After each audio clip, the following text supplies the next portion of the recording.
Kalau P3 tidak melakukan itu, dia akan bubar. Bubar dalam arti tenggelam. Karena memang dalam sejarahnya tidak ada satu partai politik pun yang ketika ia terlempar dari Senayan mampu balik lagi. Nggak ada. Mayoritas pemilih P3 itu tidak memilih sesuai dengan pilihan partainya. Partainya kan waktu itu mendukung Ganjar ya. Ya, Ganjar Pak Mahfud. Dan pemilihnya itu ternyata banyak mendukung Anies. PSI yang banyak orang menduga itu sudah jadi partainya keluarganya Pak Jokowi. Pak Jokowi itu udah ya kalau bahasanya Bahlil itu kan udah raja lah ya, raja Jawa. Memang tidak pernah kalah. Dia katanya mau bikin partai terbuka, ya kan? TBK, kayak perusahaan terbuka. Ya kan aneh kan? Korporasi katanya. Jadi ini sangat bermasalah menurut saya. Menyamakan partai dengan perusahaan saja itu sesuatu yang sangat berbahaya.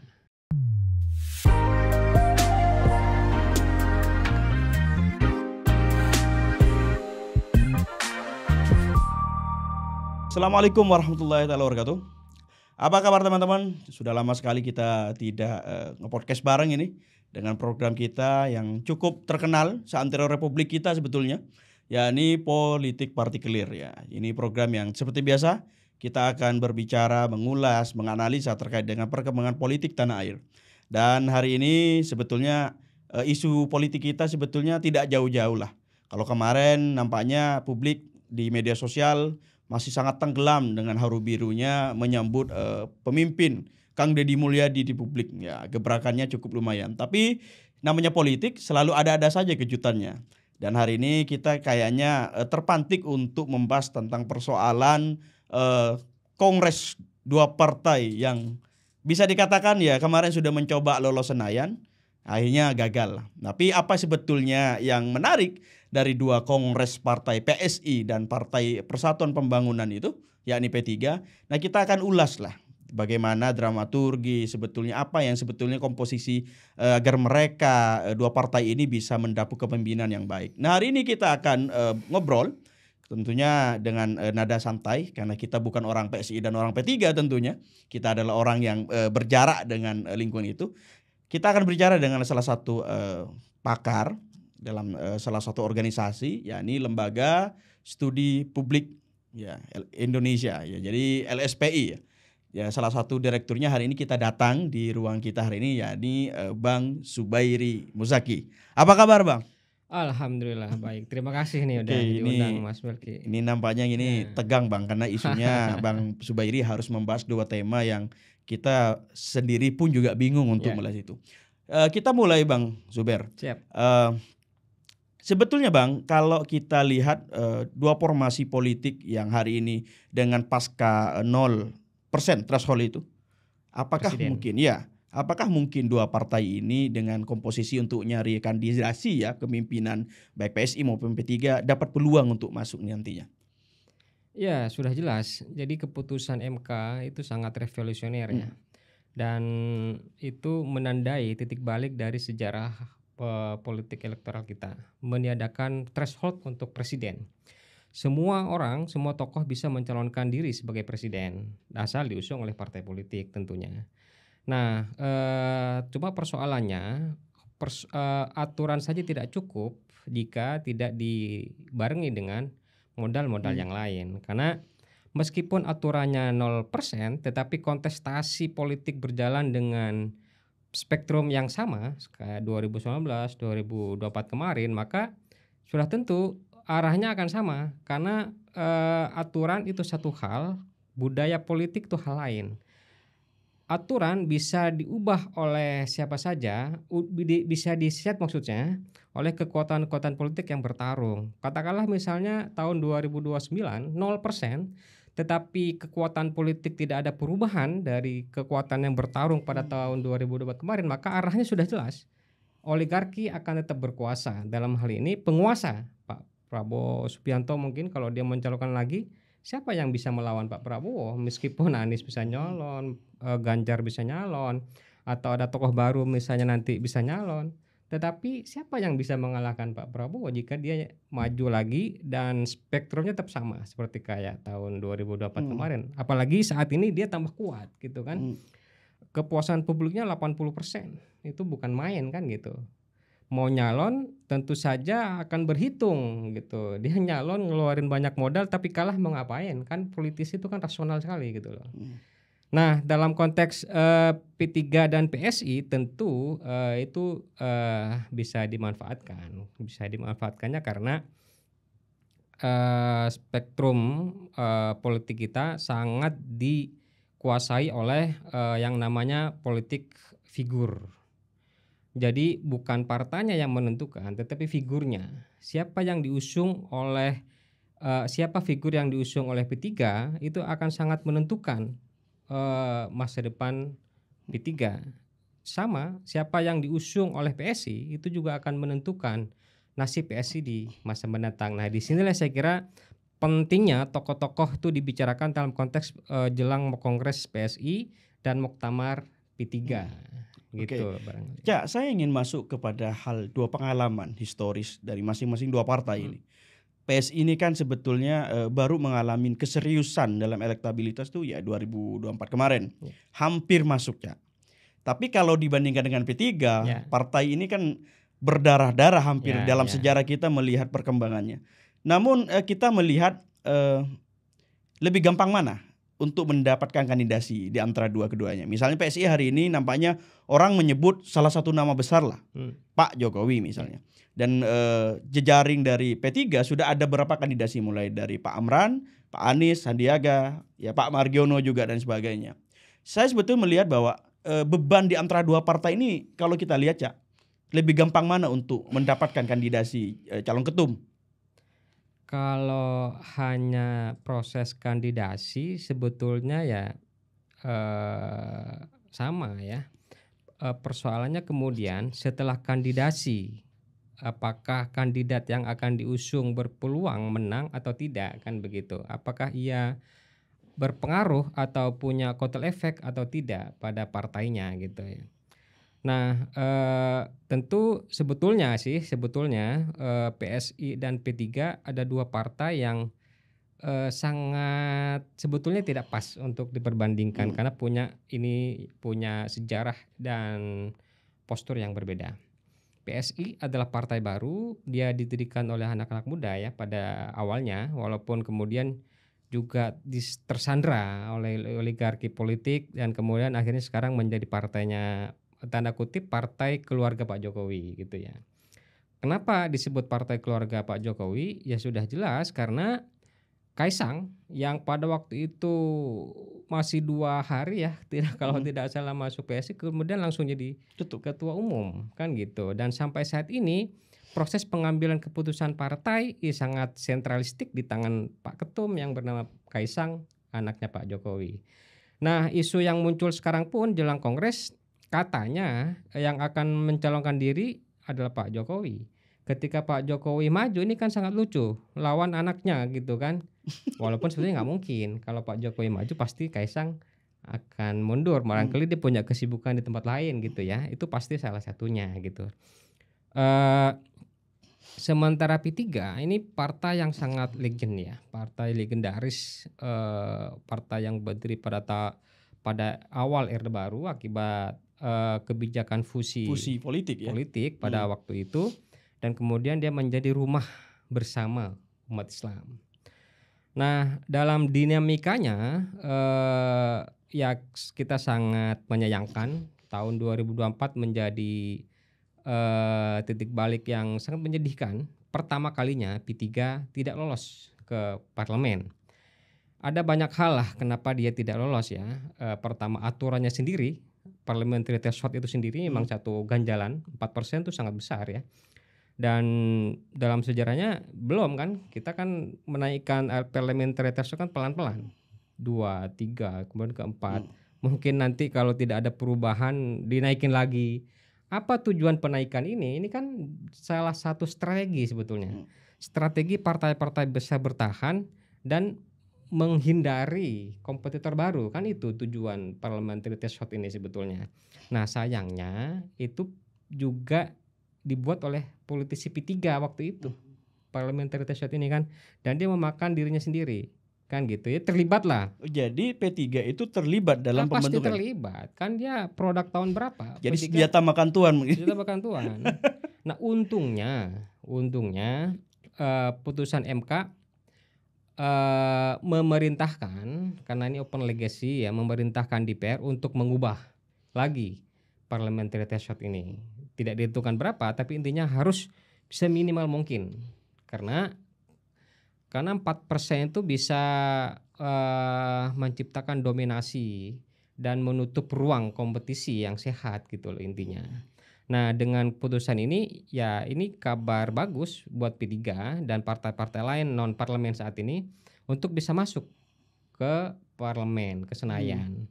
Nah, tinggal bagaimana mereka bisa membuat suatu perubahan strategi yang lebih bagus agar bisa menaikkan suaranya, kan begitu.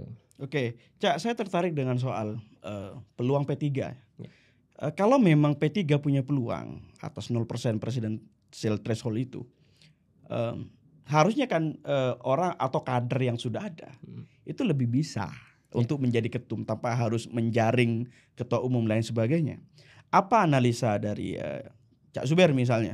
Kenapa kemudian partai yang sudah lawas, kemudian legend, punya pengalaman naik turun suara, bahkan kandidasi presiden sudah sering naik lah kira-kira. Dari mulai sebelum reformasi, pasca reformasi sudah. Tapi ketika persoalan menjanjikan kandidasi, justru mantan ketua umum Rohman Hurmuzi berani menyebut nama yang lain. Padahal dirinya pun juga bisa harusnya. Apa analisa yang kemudian menarik untuk dilihat itu, Kak? Ya, ini yang sedang jadi perbincangan ya di eksternal maupun di internal partai. Romi memunculkan banyak nama, bukan hanya Romi, tapi politisi lain juga memunculkan banyak nama. Ada banyak nama lah yang disebut ya, dan nama-nama ini tokoh eksternal yang dianggap mampu untuk mengembalikan P3 ke parlemen. Ada Anies juga disebut, ada Pak Jokowi disebut, ada Amran. Kalau Sandiaga sih masih oke karena dia internal kan, dia sudah jadi pengurus kan, pengurus P3. Nah yang eksternal ini yang jadi masalah kan sebetulnya. Ada Pak Jokowi, ada Dudung. Nah sebagian besar mereka sudah menyatakan menolak, tidak bersedia. Pak Dudung dalam pernyataan terakhir menyatakan tidak berminat. Jokowi juga menurut Romi sendiri katanya tidak berminat gitu. Jadi tinggal beberapa nama yang mungkin kuat dan belum ada pernyataan tidak bersedia, Amran. Dan ini sesuai sebetulnya sih dengan rumor yang berkembang gitu ya. Ada rumor yang berkembang di kalangan, bukan rumor sebetulnya, laporan investigasi dari majalah Tempo gitu ya, bahwa Amran ini akan dicalonkan jadi ketua umum P3 dan sudah disiapkan segala sesuatunya karena ia menjadi kepanjangan tangan dari satu pengusaha besar yang bernama Haji Isam gitu ya. Tempo nyebut nama Haji Isam yang ia sebut sebagai oligark baru. Oligark baru, dia saat ini salah satu pengusaha yang punya pengaruh besar dalam kabinet Prabowo Gibran, tetapi dia sadar bahwa pengaruh terhadap kekuasaan itu tidak akan lama jika dia tidak punya kekuatan politik. Salah satu yang akan ia tempuh untuk memiliki kekuatan politik itu adalah menguasai P3. Nah gitu kira-kira ininya. Ya barangkali kalau ini berjalan lancar, Amran akan jadi. Nah kenapa ini penting? Ya seperti yang disampaikan oleh Romi sendiri. Ada kalau bahasa MK itu kegentingan yang memaksa gitu kira-kira ya.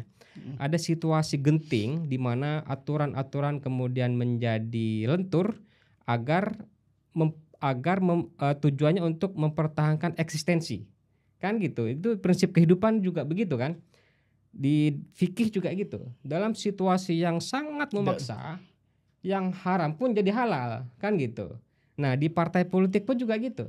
Dalam situasi yang memaksa untuk mempertahankan eksistensi, aturan pun bisa diubah kan gitu. Aturannya adalah yang bisa mencalonkan sebagai ketua umum adalah kader dan sudah menjadi pengurus gitu kan. Nah Amran kan orang luar, tidak pernah jadi kader, tidak apalagi jadi pengurus kan gitu. Tetapi dalam situasi yang memaksa, ini saya mau coba menangkap alasan Romi gitu ya. Dalam situasi yang memaksa, ya ini bisa aja dibolehkan untuk mempertahankan eksistensi P3. gitu. Ya itu sah-sah saja kalau emang disepakati di kongres, di muktamar. Karena muktamar itu kan forum tertinggi pengambilan keputusan gitu ya di tingkat partai. Jadi alasannya bahwa ini sebetulnya hal yang lumrah, berarti begitu menurut Cak Zuber. Dalam kondisi tertentu. Dalam kondisi tertentu. Tapi dalam hal ini P3 sudah masuk dalam kondisi yang serba kedaruratan itu kah? Ya menurut saya sih sudah masuk karena sudah masuk karena jadi kategori atau syarat dikatakan kegentingan yang memaksa. Kalau saya tidak melakukan ini saya akan mati kan gitu. Kalau P3 tidak melakukan itu dia akan bubar. Bubar dalam arti tenggelam. Karena memang dalam sejarahnya tidak ada satu partai politik pun yang ketika ia terlempar dari Senayan mampu balik lagi. Nggak ada. PBB partai Bulan Bintang partainya Pak Yusril dulu kan dia banyak perwakilannya di Senayan. Ketika ia terlempar sampai sekarang nggak pernah bisa kembali lagi ke Senayan. Ada BBR ya macam-macam lah ya. Dan P3 saya kira juga punya kesadaran yang sama bahwa ketika ia terlempar maka akan sulit kembali untuk masuk. Karena pertama ya banyak alasan ya. Pertama kesempatan atau akses kepada kekuasaan sudah tidak ada. Yang kedua untuk dipilih kembali itu kan butuh sorotan media yang sangat gencar gitu ya. Dan ketika kita tidak memegang satu jabatan publik, ketika tidak ada lagi anggota parlemen dari P3, ya dia absen gitu. Tidak lagi juga terlibat dalam proses-proses legislasi, tidak lagi terlibat dalam proses pengawasan terhadap suatu kebijakan. Dan karena itu, dan yang terpenting juga tidak ada kalau partai yang punya perwakilan di parlemen kan dia kalau reses ke bawah ada dana dari DPR gitu kan. Kalau nggak punya perwakilan di parlemen kan nggak ada, sehingga emang perjuangannya itu jauh lebih berat ketimbang partai yang punya perwakilan di parlemen. Jadi memang sangat sulit. Jadi alasan sekali terlempar susah balik. Oke Cak, saya ingin tertarik dengan, saya tidak mau melihat bahwa ada unsur yang behind the scene atau dramaturgi dalam kandidasi untuk pucuk pimpinan P3. Tapi kalau kita hitung-hitung nama, kita mari hitung-hitung nama. Dari analisa dari Cak Zuber mulai dari Pak Anies, Pak Sandiaga, kemudian di luar pernyataan-pernyataan terbuka mau tidaknya mereka, Pak Amran Sulaiman. Oke, kita hitunglah. Kalau dari Cak Zuber dulu misalnya, kalau misalnya Pak Anies dengan P3, apa yang membuat hal itu serasi dan apa yang bisa ditarik gerbongnya suara dari Pak Anies Baswedan di P3? Anies ini figur yang sangat menarik ya. Dan menurut saya di antara figur yang lain dia lebih punya pemilih loyal di kalangan ceruk P3 itu sendiri. Dan ini terbukti di survei kemarin 2024 gitu ya, membuktikan bahwa mayoritas pemilih P3 itu tidak memilih sesuai dengan pilihan partainya. Partainya kan waktu itu mendukung Ganjar ya. Ganjar Pak Mahfud. Dan pemilihnya itu ternyata banyak mendukung Anies gitu. Dan ini terbukti bahwa Anies lebih menarik ketimbang Ganjar. Ini konteksnya 2024 di akar rumput P3 itu sendiri. Nah, ini bisa dibaca bahwa jangan-jangan memang kekalahan P3 tahun 2024 kemarin karena ada jarak antara keinginan elitnya dengan aspirasi akar rumput. Akar rumput ingin Anies tetapi elitnya ingin Ganjar. Nah, kalau Anies sekarang jadi ketum, nah itu suatu yang positif ya tentunya karena itu memang aspirasi akar rumput P3 pada tahun 2024 ya. Tinggal persoalannya apakah pertama apakah Anies mau gitu. Yang kedua, apakah Anies punya modal yang cukup ke depan untuk kan popularitas saja sekarang tidak cukup ya. Untuk membangun atau mengembalikan kekuatan P3 itu kan sangat butuh dua hal gitu ya. Pertama modal kapital besar sekali yang dibutuhkan karena partai ini sudah tidak punya akses kekuasaan gitu yang otomatis juga membatasi akses pendanaan gitu kan. Anies sepengetahuan kita tidak punya modal kapital itu gitu ya. Yang kedua modal sosial. Modal sosial itu popularitas. Nah, di sini Anies punya. Dan kebetulan citra Anies itu seiring, cocok dengan citra P3 sebagai representasi partai Islam. Anies citranya memang tokoh Muslim dan P3 juga partai Islam. Dalam konteks ini ada kecocokan antara Anies sama P3. Dan di antara nama yang lain barangkali Anies yang paling cocok menurut saya ya. Tapi kalau kita mempertimbangkan misalnya, kalau sisi dari Pak Amran Sulaiman, orang ini kan gila ya kalau saya daripada belakangan ini sejak dia dilantik jadi Kementerian Pertanian ya, gebrakannya lumayan. Jadi dia bukan orang yang kayaknya sering diam diri di balik kursi ya. Dia sering turun memantau dan sebagainya. Dan citranya dia di beberapa masyarakat ya tidak terlalu buruk dan selalu oke banget ya. Apalagi kalau kita lihat suara timur ya. Kalau kita basis timur ini Pak Amran ini bisa naik menjadi penarik gerbong luar biasa. Nah, apa pertimbangan di luar hal-hal yang ini? Pak Amran, soal Pak Amran misalnya. Kalau Pak Amran pertama ya secara ketokohan dia oke lah. Kedua dia juga punya panggung yang bagus. Sudah jadi mentan 2 periode, ya kan, di era Pak Jokowi dan sekarang mentan lagi gitu ya. Dan visinya juga bagus lah ya. Tahun ini dia berhasil mewujudkan swasembada pangan dalam arti kita sudah tidak impor beras lagi. Ya gitu. Itu salah satu faktor yang penting itu, Jak. Betul. Karena itulah namanya cukup bagus di publik. Dari sisi modal kapital karena dia keterkaitannya dengan sepupunya Haji Isam yang oligark baru disebut oleh Tempo itu juga bagus ya. Nah, dalam hal ini kapital finansial oke, kapital sosial dalam arti popularitas ketokohan juga bagus. Ditambah dia memang masih berada dalam lingkaran kekuasaan yang itu sangat dibutuhkan untuk P3 hari ini tentunya untuk mengakselerasi mesin politiknya gitu. Dari sisi itu bagus, cuman masalahnya pertama Amran itu orang luar ya, tokoh luar. Eksternal. Yang kedua dia tidak merepresentasikan, walaupun dia Muslim, walaupun dia dari basis masyarakat Muslim tentunya ya dari Makassar gitu ya. Tetapi sebagai representasi tokoh Muslim dia belum. Dari sisi atribut yang dipakainya juga dia bukan merepresentasikan tokoh Muslim sebagaimana representasi Muslim pada tokoh Muslim yang lain kayak Anies gitu ya. Nah, ini tantangannya di sana menyelaraskan antara citra Amran dengan ideologi partai dan aspirasi akar rumput. Disitulah kalau itu berhasil itu bagus. Jadi memang sebetulnya baik Pak Amran, Pak Anies juga punya peluang.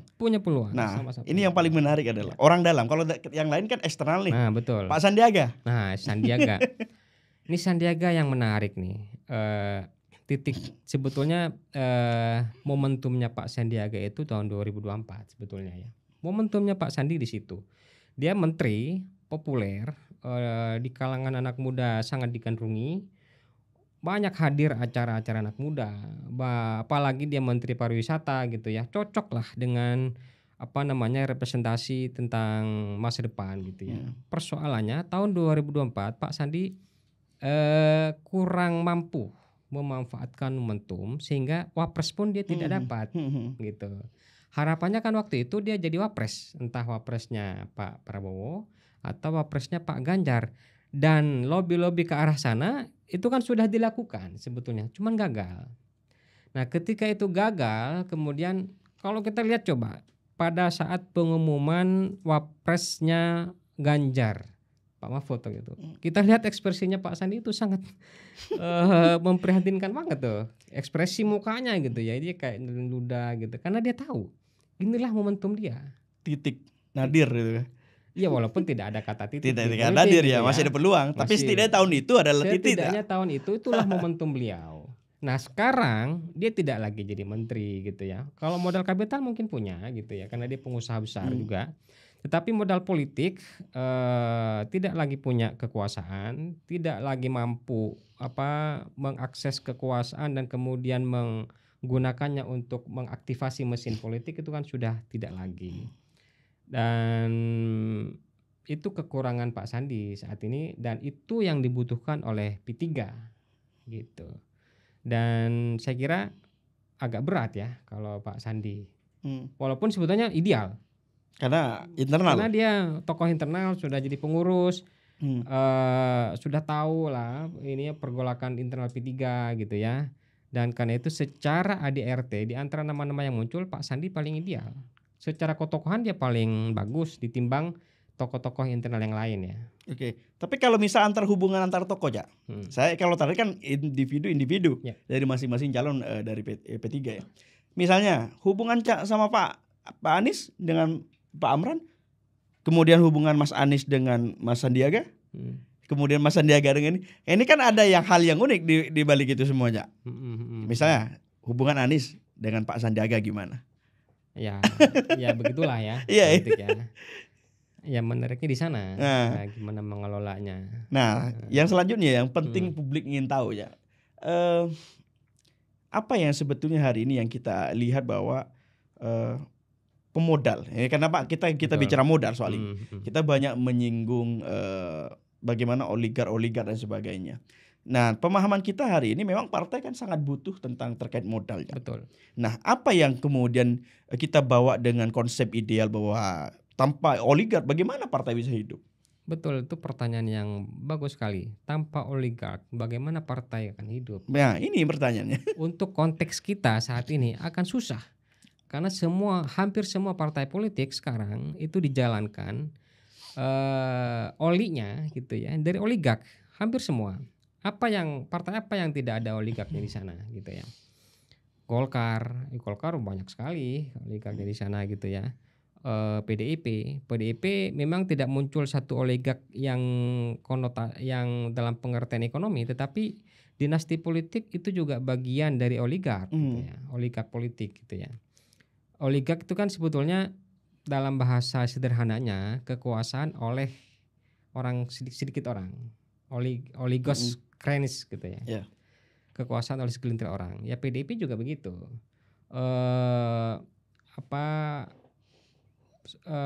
PKS relatif bagus dari sisi kalau kita membicarakan tentang oligarki ya, dia sedikit bagus karena dia partai kader ya, partai dakwah, partai kader, melakukan kaderisasinya juga cuma lumayan bagus. Kemarin dia ada perpecahan internal tetapi tetap bertahan. Walaupun sebetulnya juga pasti ya ada kekuatan oligark di sana gitu ya. Nah, kenapa partai sangat butuh dan tidak bisa dilepaskan oleh oligark di kita? Ya karena memang kontestasi politik kita sangat mahal. Di akar rumput pemilu itu artinya pesta uang, ya kan? Kalau kita mau dipilih, ya itu seberapa besar uang yang bisa kita kasih ke pemilih itu sudah jadi rahasia umum. Itu pun juga sudah jadi di dunia akademik juga sudah banyak riset yang membuktikan bahwa transaksi politik uang itu sangat dianggap lumrah. Dan bahkan itu jadi salah satu syarat di mana kita bisa dipilih atau tidak gitu ya. Nah, dalam konteks itulah oligark menjadi sangat tidak bisa dilepaskan gitu ya. Nah, P3 sebetulnya bukan tidak ada oligark di internal mereka, ada juga, cuma skalanya yang tidak besar. Romi ya dia walaupun bukan oligark dalam arti pengusaha besar, dia kan juga orang ada. Mardiono juga pengusaha gitu ya. Jan Farid itu juga pengusaha. Pengusaha kaya juga gitu, walaupun tidak sekaya Haji Isam tentunya.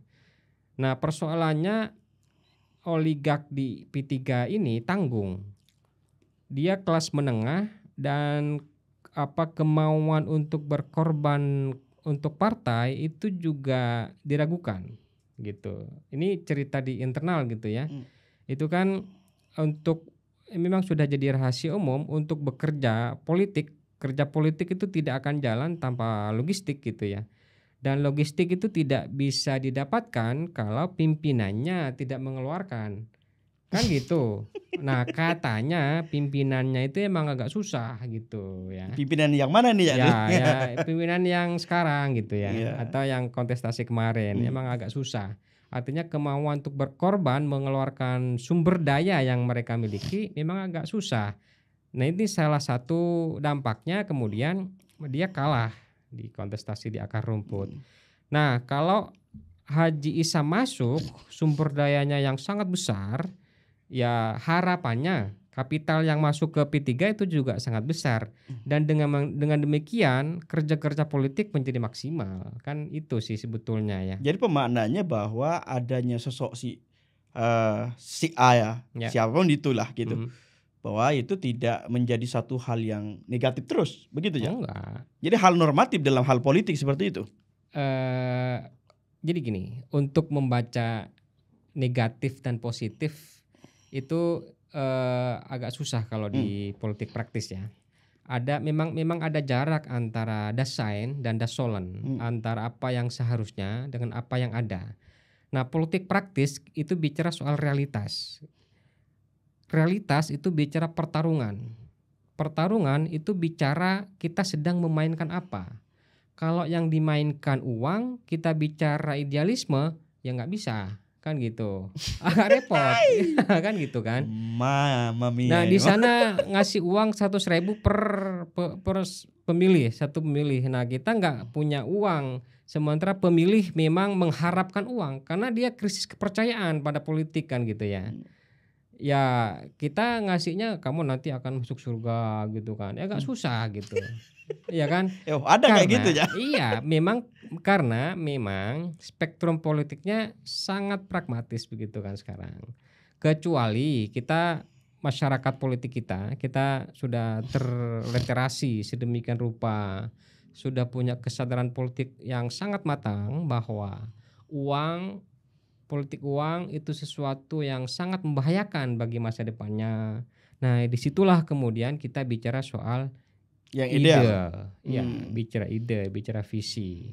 Gitu. Jadi teman-teman, saya baru ngerti sekarang bahwa memang harus ada hal yang dibedakan antara dasein dan dasolen ya, seharusnya dan realitas dan apa yang ada. Oke, Cak, saya ingin kita keluar dari konteks partai Ka'bah. Gitu. Kita masuk ke partainya anak muda yang sudah menua. Betul. Oke, Cak, kalau kita lihat kan keharusan. Saya ingin bertanya ke Cak Zuber. Ada banyak pertanyaan. Pak Jokowi ini kan sering diisukan di publik itu adalah sosok yang sakti dalam mandraguna dalam politik. Ya. Tidak pernah kalah. Tidak pernah kalah, Cak. Hampir semua level kontestasi dari level wali kota, gubernur sampai presiden 2 kali. Artinya kan beliau ini secara kapabilitas politiknya sudah maha guru lah gitu. Dan banyak orang bertanya, kalau memang beliau ini sakti mandraguna dalam politik, kan harusnya menjadi ketua partai. Kan begitu dong.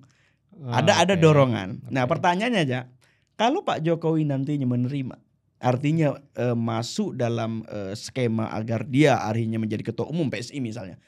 Saya nggak tahu kita apa yang terjadi.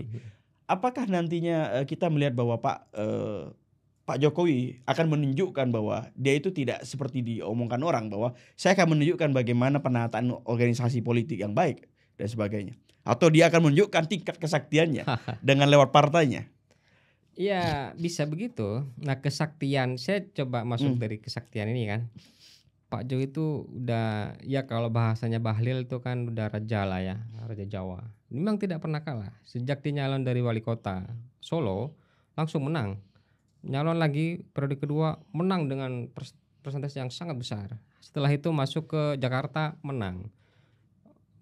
Setelah Jakarta tidak sampai 1 periode gitu ya. Naik Pilpres, menang juga gitu. Memang tidak pernah kalah. Nah, setelah presiden nyalon lagi, menang lagi. Kalau misalnya 2024 dia boleh nyalon, dia nyalon lagi, mungkin menang lagi gitu ya. Dan akhirnya dia akan menjadi raja beneran kan gitu ya. Ya bisa jadi kalau misalnya berhasil apa yang dituduhkan oleh orang, menyiasati konstitusi kan gitu kan.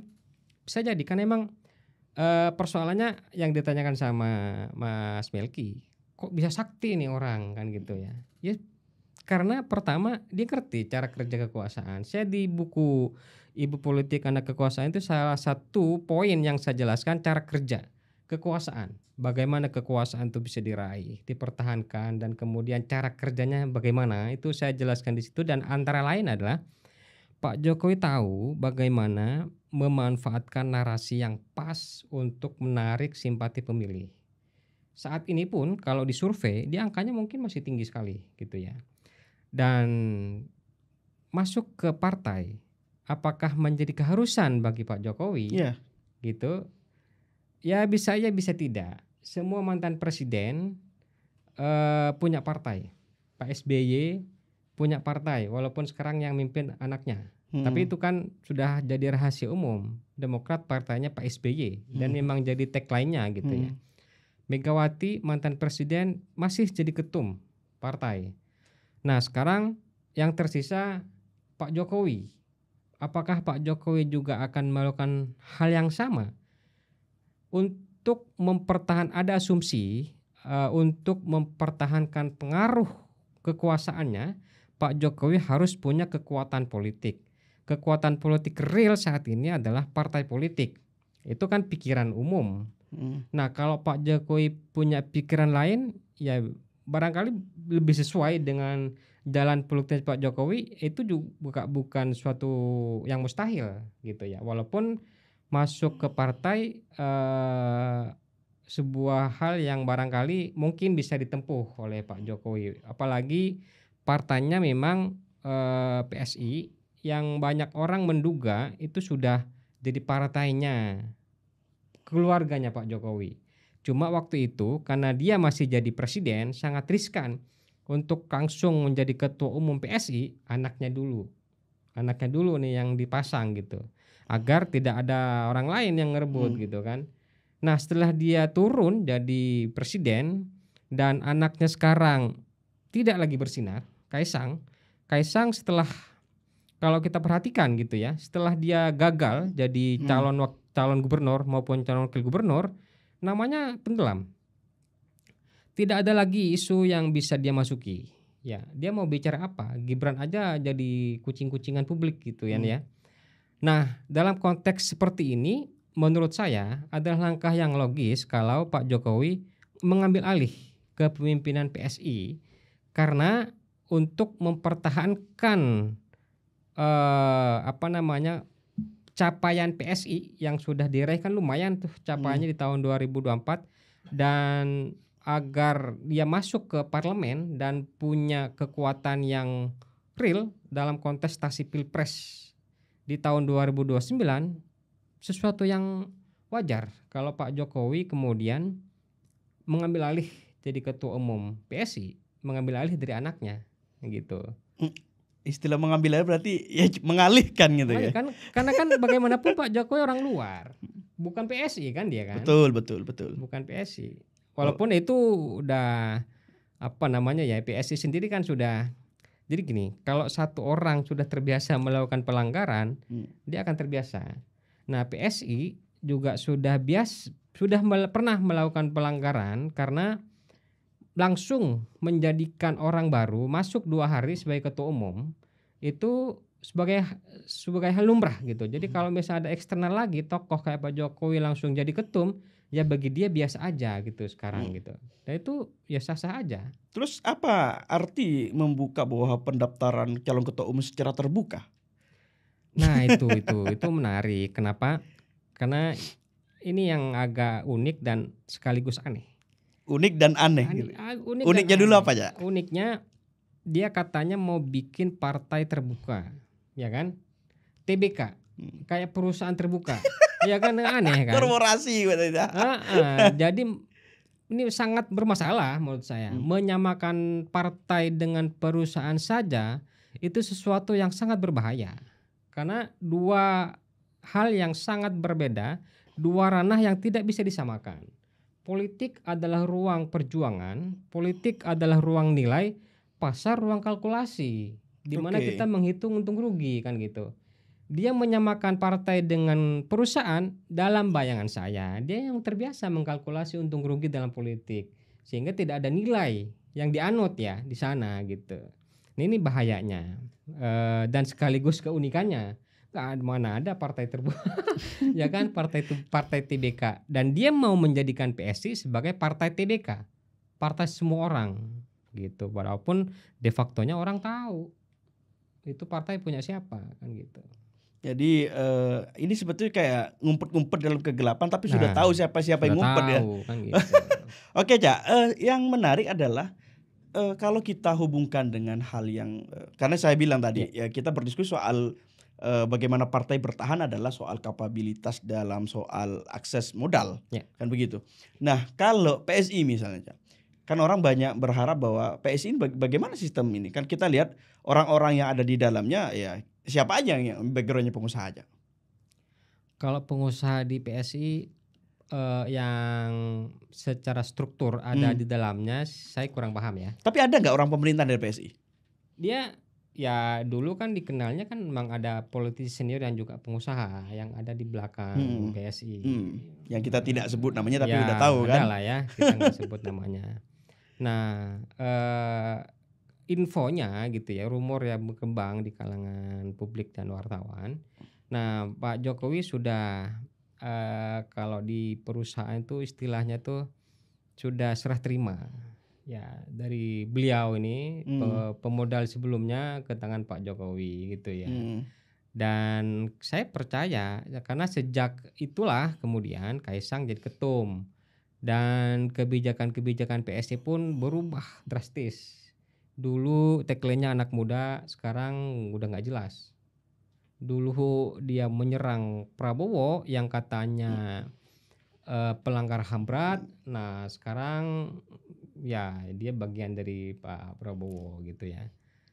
Berubah drastis ya, dan dia lebih mirip menurut saya kebijakan langkah-langkah PSI sekarang jadi fans clubnya Pak Jokowi. Memang apa yang keluar dari Pak Jokowi pastilah mereka pertama yang membelanya gitu, terlepas itu mendukung atau tidak terhadap isu-isu anak muda. Itu bukan soal lagi, beda sama dulu memang mencerminkan anak muda, dan karena itulah simbol-simbol yang terkait dengan figur anak muda itu masuk sana dulu banyak. Bahkan Pak Ahok sendiri yang waktu itu digandrungi oleh anak-anak muda sempat mau masuk ke PSI gitu kan ya. Oke, jadi anggapan publik bahwa PSI ini sebetulnya terbuka, jadi sebetulnya semi terbuka apa semi tertutup ini Kak sebetulnya? Ya semua partai kan terbuka sebetulnya. Sebetulnya partai terbuka. Semua partai terbuka. Tapi menarik bahwa Pak Jokowi itu kan sebetulnya kita tidak tahu nih, dia baru menyelesaikan satu tahap emosional dengan ijazah palsu, ya kan? Nah hari ini kita dihadapkan Pak Jokowi dihadapkan dengan partai PSI. Tapi saya lihat bahwa sepengalaman panjang kita mengenal Pak Jokowi sebagai pemimpin pemerintah kita itu, dia memang salah satu figur yang selalu tidak menunjukkan apa yang mau dia pilih, tapi tiba-tiba menghasilkan satu apa yang publik bisa oh iya pasti ke sini gitu. Dan kita melihat kalau lihat struktur, kalau ada yang tadi bilang Cak Suber bilang sudah ada serah terima dari pemodal sebelumnya, berarti kan ada pemodal lain dong Pak. Ya sekarang Pak Jokowi itu sendiri. Berarti Pak Jokowi adalah satu-satunya aktor yang nantinya menggerak itu. Ya Jokowi kan bukan hanya Jokowi sebagai person, tapi Jokowi yang mantan presiden, punya pengaruh kekuasaan yang sangat besar, dikelilingi oleh kekuatan oligarki, dan itulah yang sekarang mengelilingi PSI gitu. Jokowi bagaimanapun sangat besar sampai saat ini. Kapolri sendiri kan masih orangnya beliau ya. Panglima juga masih dipilih pada era beliau gitu ya. Pak Prabowo pun itu berkali-kali meneriakan hidup Pak Jokowi kan gitu. Yang artinya iya kan, iya hidup Pak Jokowi kan, itu presiden gitu. Yang artinya dia masih merasa berhutang budi betul sama Pak Jokowi. Nah ini kan penguasa yang real penguasa sebetulnya. Kalau hanya untuk membesarkan sebuah partai itu sangat mudah bagi Pak Jokowi. Ya tampilannya aja seperti rakyat biasa gitu kan. Padahal kekuasaannya sangat besar banget itu. Ya ini sebetulnya kita mau bahas itu, cuma saya ingin juga ngeri-ngeri sedap sebetulnya. Tapi kita kan sama-sama tahu Cak gitu. Ya. Mungkin sama-sama tahu, tapi publik kita tidak boleh memakan mentah-mentah apa yang Betul. data yang kita obrolkan nanti gitu. Dan terakhir Cak, saya ingin melihat bahwa apa tanggapan Cak Zuber misalnya dengan potensi bahwa ke depan soal partai Islam. Ini yang saya sebetulnya harusnya saya tanya di awal tadi. Partai Islam ini sebetulnya tinggal sedikit dalam potensial. Saya melihat sebagai Cak Zuber sudah lama juga bergelut dengan kajian politik Islam ya. Saya pikir P3 kemudian dan lain sebagainya orang partai-partai yang membangun basicnya ideologisnya dengan Islam misalnya. Apa peluang yang kira-kira reboundnya mereka itu gimana Cak? Apa mereka akan tenggelam kah atau memang mereka punya kesempatan dengan momentum partai ideologis gitu loh? Ini pertanyaan yang sangat penting untuk kita jawab bersama ya. Juga oleh tokoh-tokoh Islam kita. Kalau kita berkaca sejarah gitu ya, dulu pertarungan yang sangat besar adalah pertarungan antara kekuatan Islam dan nasionalis. Melahirkan perdebatan tentang Piagam Jakarta, kemudian ke Pancasila, kemudian pertarungan beralih ke konstituante, itu juga antara kekuatan Islam dan kekuatan nasionalis gitu ya. Nah, pada masa Orde Baru kemudian kekuatan Islam dikungkung ke satu partai yang bernama P3, tetapi itu pun masih sah kita sebut sebagai representasi aspirasi Islam gitu. Karena memang asasnya Islam.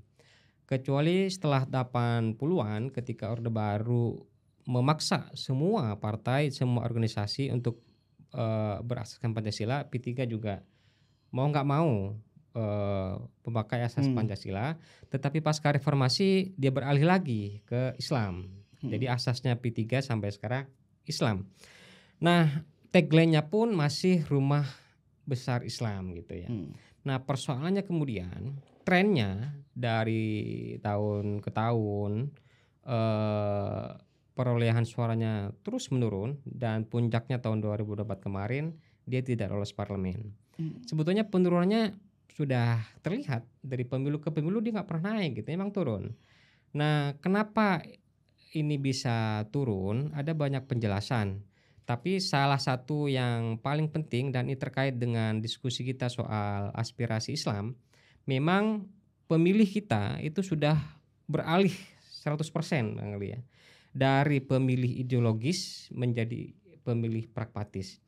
Pemilih yang memilih atas dasar ideologi ke pemilih yang memilih atas dasar keuntungan, kalkulasi uang, transaksi. Nah, disitulah kemudian politik Islam menjadi gelap dan itu yang dialami oleh P3. P3 mungkin masih bergantung pada ideologinya dan tagline-nya sebagai partai Islam dan Indonesia adalah negara dengan populasi Muslim terbesar dan barangkali dengan begitu dia masih pede. Ya nggak mungkin lah kita terlempar dari Senayan, nggak mungkin kita kalah karena kita lah partai Islam bahkan satu-satunya partai Islam di Indonesia dan dia legend. Politisnya sudah politisi kawakan semua, kok bisa gitu ya kalah dari partai lain gitu kan. Ini tantangan besar. Persoalannya bukan apa-apa, persoalannya adalah pragmatisme politik yang semakin menjadi-jadi, politik yang semakin transaksional dan barangkali bisa dikatakan politik yang tak lagi mengenal ideologi. Nah, kalau persoalannya apakah masih menarik bicara soal Islam politik, sebetulnya masih menarik.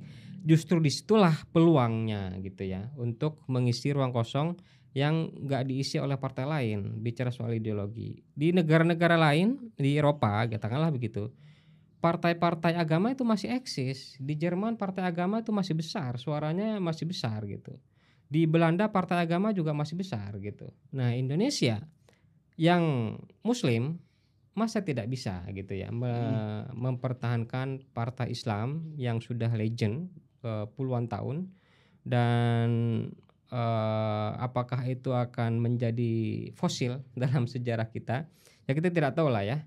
Harapannya ya P3 bangkit dan aspirasi politik Islam terwadahi oleh satu partai yang memang identik dan secara jelas menuliskan asasnya, asas Islam itu tiga. Kalau partai lain kan asasnya sudah nasionalis ya, Islam.